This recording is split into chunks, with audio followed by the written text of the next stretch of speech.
இதுல நிறைய மிக்சட் மெசேஜிங்க பார்க்கிறோம். இஸ்ரேல் தரப்புல நேத்தி சொல்லும்போது இன்னும் கூட சில வாரங்கள் இந்த போர் நீடிக்கும் அப்படின்னு சொன்னாங்க. எவ்வளவு காலம் அப்படிங்கும்போது டொனால்ட் ட்ரம்ப் நான் நினைத்தா இந்த நொடி நிறுத்துவேன் அப்படின்னாரு. ஒரு மிக்சட் சிக்னல்ஸே இந்த போரை பொறுத்த வரைக்கும் அவர் கொடுத்து வர்றாரு அப்படிங்கிறத பார்க்கிறோம். இப்போ இன்னைக்கு அவரோட அறிவிப்பில் பதில்கள் எந்த அளவுக்கு இருக்கோ புதிய கேள்விகளும் இருக்கிறது. அந்த அவருடைய அறிவிப்புடைய முதல் பகுதியை எடுத்து பார்த்தா ஈரானுக்கும் அமெரிக்காவுக்கும் கடந்த 2 நாட்களில் ஆக்கப்பூர்வமான பேச்சுவார்த்தைகள், எல்லா வகையான ஹாஸ்டிலிட்டிஸையும் எல்லா வகையான சண்டை நிறுத்தத்தையும் செய்யறதுக்கான பேச்சுவார்த்தைகள் ஆக்கப்பூர்வமாக நடைபெறுகிறது என்று அவர் கூறுகிறார். இது முதல் பகுதியில். 2ஆம் பகுதியில் அவர் ஏற்கனவே அச்சுறுத்தி இருந்தார். 48 மணி நேரம் கெடு விதிக்கப்பட்டு இந்த ஸ்ட்ரெய்ட் ஆஃப் ஹார்முஸ் திறக்கப்படலை அப்படின்னா ஈரானுடைய எனர்ஜி இன்ஃப்ராஸ்ட்ரக்சரை தாக்குவேன் அப்படின்னு. அந்த த்ரெட்டை அவர் மேற்கொள்ள போறதில்லை. ஒரு 5 நாட்கள் கால அவகாசத்தை இன்னும் நீட்டித்து கொடுக்கிறார் அப்படிங்கிற ஒரு எண்ணம் வருகிறது. இதை ஈரான் எப்படி எதிர்கொள்ள போகிறது? Israel is it going to fall in line? இதெல்லாம் நம்ம பொறுத்திருந்து பார்க்கணும். ரமேஷ் சொல்றார், இன்னைக்கு இரவு அவர் இன்னைக்கு அமெரிக்காவில் இப்போ தான் காலை விடிந்து கொண்டிருக்கிறது. ஸோ அவங்க ஒர்க்கிங் ஹவர்ஸ் ஆரம்பிக்கும் போது அந்த நேரம் இன்னும் ஒரு சில மணி நேரத்தில் அவர் ஒரு பத்திரிகையாளர் சந்திப்பு கொடுக்கும்போது இன்னும் கூட நமக்கு தெளிவாகும்னு தெரிகிறது. நேர்களுக்கு நினைவுக்கு இருக்கும், ஒரு சில 2 நாட்களுக்கு முன்னாடி அவர் சொல்லியிருந்தார், ஈரான் இந்த ஸ்ட்ரெய்ட் ஆஃப் ஹார்முஸை தடை செய்யுமானால் நாங்கள் ஈரானுடைய எனர்ஜி இன்ஃப்ராஸ்ட்ரக்சரை, குறிப்பாக அதோடைய மிகப்பெரிய பிளான்ட்டை தான் முதல்ல தாக்க போகிறோம் அப்படின்னு அவர் சொல்லியிருந்தார். அது ஒரு மிகப்பெரிய பாதிப்பை ஈரானுக்கு ஏற்படுத்தும் என்று அவர் கூறியிருந்தார். ஈரான் அதுக்கு பதிலடியாக ஒருவேளை ட்ரம்ப் அப்படி செய்தால் அமெரிக்காவுடைய கூட்டாளி தேசங்கள் உட்பட அமெரிக்கா சம்பந்தப்பட்ட எனர்ஜி இன்ஃப்ராஸ்ட்ரக்சரை நாங்கள் பதிலுக்கு தாக்குவோம் அப்படின்னு ஈரான் சொல்லியிருந்தது. ஸோ இது ஒரு எஸ்கலேஷன் லேடரை இன்னும் வலுப்படுத்தும் அப்படிங்கிற ஒரு அச்சம் இருந்தது. இன்னும் தீவிரப்படுத்தும் இந்த போரை, எனது பொருளாதார தாக்கத்தை அதிகரிக்கும் அப்படிங்கிற அச்சம் நிலவிய நிலையில் சற்றே தணிவது போல தெரிகிறது இந்த பதற்றம். ஒரு 5 நாட்கள் கெடு கொடுத்து இந்த 5 நாட்கள் ஈரானுடைய எரிசக்தி நிலையங்களை தாக்க மாட்டோங்கிற அறிவிப்பையும் வெளியிட்டு ஈரானோடு பேச்சுவார்த்தைகள், அனைத்து மட்டங்களான தாக்குதலையும் குறைப்பதற்கான பேச்சுவார்த்தை ஆக்கப்பூர்வமாக அமெரிக்கா ஈரான் இடையே நடைபெற்று வருவதாகவும் டொனால்ட் ட்ரம்ப் கூறி வருகிறார். டொனால்ட் ட்ரம்ப்பை பொறுத்த வரைக்கும் நிறைய அச்சுறுத்தல்களை வெளியிடுவார். ஆனால் டாக்கோ எஃபெக்ட் அப்படின்னு சர்வதேச விவகாரத்தில் ஒரு எஃபெக்டாகவே வந்திருக்குது. டாக்கோ என்றால் ட்ரம்ப் ஆல்வேஸ் சிக்கன்ஸ் அவுட், கடைசி நேரத்தில் ட்ரம்ப் பின்வாங்குவார் அப்படின்னு பொருள். அது இந்த நிலையிலையும் நடந்திருக்கிறத நம்ம பார்க்கின்றோம். ட்ரம்ப்புடைய ஹிஸ்டரியை நம்ம பார்க்கும்போது நிறைய இடங்களில் இந்த டாரிஃபை விதிப்பேன்னு சொல்வார், இன்னும் பல மடங்கு அதிகரிப்பேன்னு சொல்லுவார், ஆனால் கடைசி நிமிஷத்தில் பின்வாங்குவார். மேஜர் மதன் நம்முடைய இணைகிறார், இந்த விவகாரத்தில் வல்லுனர். Major, what has Trump achieve? இந்த டாக்கோ எஃபெக்ட் தான் மீண்டும் பார்க்குறோம். Trump is again chicken out. அவர் ஆட்சி மாற்றமும் அவரால் இது வரைக்கும் சாதிக்க முடியல. அணுசக்தி தன்மையும் ஈரான் வைத்துக் கொண்டிருக்கிறது. என்ன சாதித்தது அமெரிக்கா? இது நான் கிளியரா ஒரு டாக்டிக்கல் விட்ரால தான் பாக்குறேன். ஏன்னா நேத்து நீங்க ட்ரம்போட பேட்டர்ன் எடுத்து நம்ம கொஞ்சம் அனலைஸ் பண்ணி பார்த்தோம்னா, ஒரு கடுமையான எச்சரிக்கை, உங்க நாளைக்கே காலி பண்ணிடுவேன் அப்படின்ற மாதிரி ஒரு தோணியில ஒரு எம்பாரஸ்மெண்ட், ஒரு ஹியூமிலியேஷன், ஒரு ஸ்டர்ன் வார்னிங் அப்படின்றது இருக்கும். அதை 48 மணி நேரத்துக்கு முன்னாடி இவர் கொடுத்திருந்தார். 36 ஹவர்ஸ்க்கு முன்னாடி, அதாவது நாளை காலை இந்திய நேரப்படி 3:30 மணிக்குள்ள ஸ்ட்ரெய்ட் ஆஃப் ஹார்முஸ பேசேஜை நீங்க ஓபன் பண்ணலன்னா உங்களுடைய மின்சாரத்துல நாங்க கை வைப்போம் அப்படின்னு சொல்லி ஒரு எச்சரிக்கை கொடுத்திருந்தாங்க.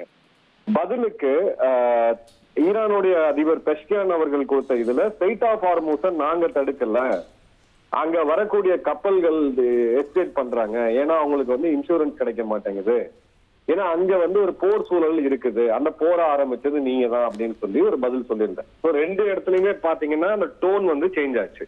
இதுதான் இதோட எக்ஸிட் ராம்பா நான் நேற்று அனலைஸ் பண்ணியிருந்தேன்.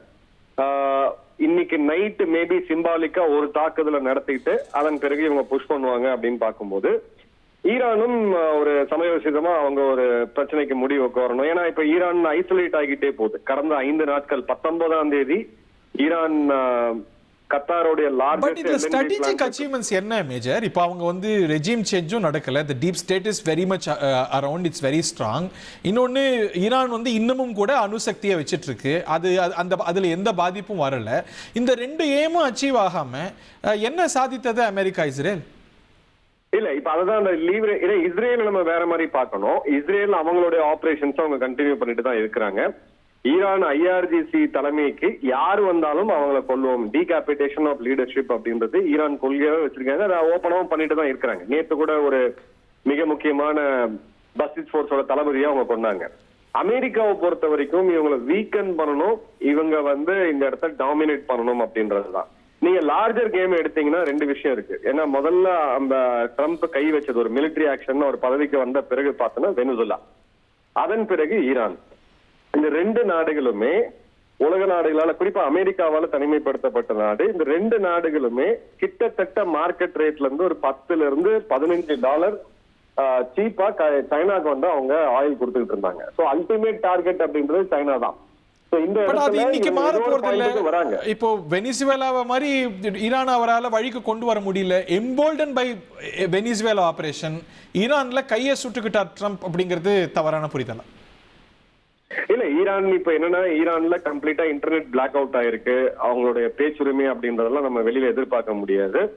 ஈரான் கணிசமான அளவுக்கு டேமேஜ் ஆயிருக்கு. ஏன்னா ஈரான் சர்வைவல் மோட்ல இருக்காங்க, நம்ம அதிகமா மறந்துட முடியாது. ஒரு கண்ட்ரி ப்ராஸ்பெக்டிவா இருக்கிறதுக்கும் ஒரு வார் சினாரியோல இருக்கிறதுக்கும் இப்ப நீங்க ரஷ்யா நீங்க ஆட்சி மாற்றணும் ஒரு கோல் வைக்கும்போது survival is success for Iran. Iran வென்றதுன்னு சொல்லும்.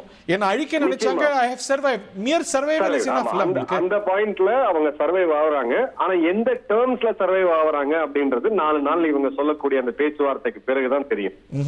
ஏன்னா நீங்க இந்த போர் 28ஆம் தேதி ஆரம்பிக்கும் போது அன்னைக்கு அதிர்ச்சியான ஒரு அதிர்ச்சியாகி ஒருத்தர் பதிவு போட்டிருந்தாரு. அது ஒமானுடைய ஃபாரின் மினிஸ்டர்.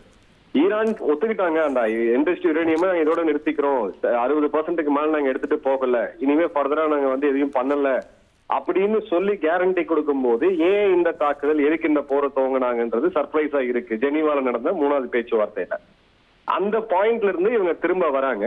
ரெண்டு சைடும் அவங்களோட போர்ஸை காமிச்சாங்க. அமெரிக்காவை பொறுத்த வரைக்கும் ஈரான் மேல அடுத்த 2 வருஷத்துக்கு கூட அமெரிக்காவால யுத்தத்தை வந்து செய்ய முடியும். அவங்களுக்கு அந்த மிலிட்டரி கேப்பபிலிட்டி இருக்கு, பினான்சியல் கேப்பபிலிட்டி இருக்கு. பட் அமெரிக்காவால இப்ப சமாளிக்க முடியாது ஸ்ட்ரெயிட் ஆஃப் ஹார்மூஸோட க்ளோஷர். ஏன்னா ட்ரம்ப்புக்கு இன்னிருந்து கரெக்டா ஒரு 6 மாத காலத்துல அவர் தேர்தலை சந்திக்கிறாரு. முந்தானேத்து பாப்புலாரிட்டி ரிப்போர்ட்டிங் ரேட்டிங் பாத்தீங்க அப்படின்னா 34%க்கு போயிடுச்சு. உலக நாடுகள் எல்லாமே பாத்தீங்கன்னா இன்னைக்கு சோரிங் ஆயில் பிரைசஸ் மற்றும் கேஸ்ல தத்தளிக்கிறாங்க.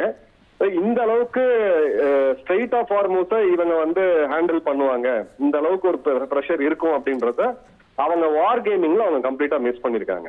ஏதோ ஒரு இடத்துல திரும்ப வந்து ஆகணும். அந்த எக்ஸிட் ராம்ப தான் நம்ம இதை பார்க்கலாம்.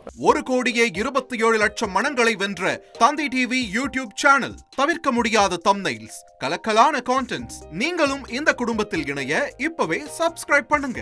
அசுரபலம் கொண்ட எங்கள் டிஜிட்டல் கரங்களில் உங்கள் விளம்பரங்களை சேர்க்க வாட்ஸ்அப் பண்ணுங்க. 8939888378. Email advt@dttv.in. இனி செல்லும் இடமெல்லாம் செய்தி.